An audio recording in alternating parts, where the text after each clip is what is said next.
This one's called inflatables. I must be crazy, I thought.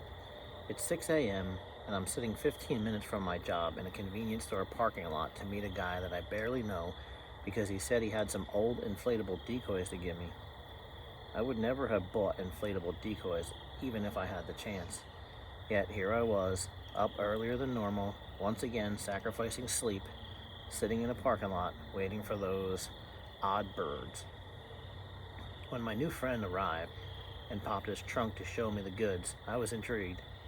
They were old, the kind of old a thing gets that allows the rubber it's made from to lose its elasticity and its paint to crack. Some were unusable, but some still worked. I thought, wow, I could carry a ton of those in my boat.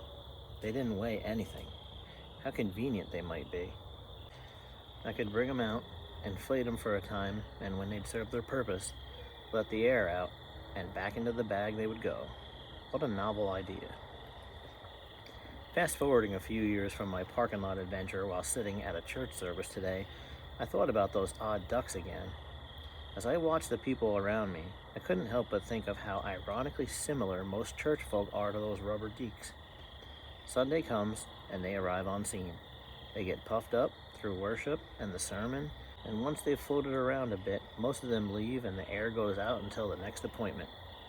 It's downright odd, and it's definitely not the way things are designed to be.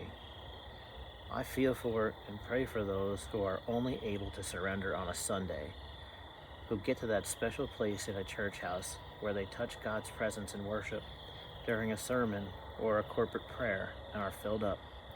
The people who don't realize that they are to become a living stone of the spiritually built church and carry the Spirit of God inside of them place to place wherever their feet may tread. I'm not writing of these things in order to condemn anyone, but that the people stuck in such a thing might see the place they are in as a starting point and desire to move beyond it. There's so much more to this new life than a Sunday service, and so much more available to tap into. We can walk feeling the filling up of the Spirit of God as often or as long as we want to, not just until the next time. We were never made to be inflatables. James chapter 1 verses 23 through 25 says, "For if anyone is a hearer of the word and not a doer, he is like a man observing his natural face in a mirror. He observes himself, goes away, and immediately forgets what kind of man he was. But he who looks into the perfect law of liberty and continues in it, and is not a forgetful hearer but a doer of the work, this one will be blessed in what he does."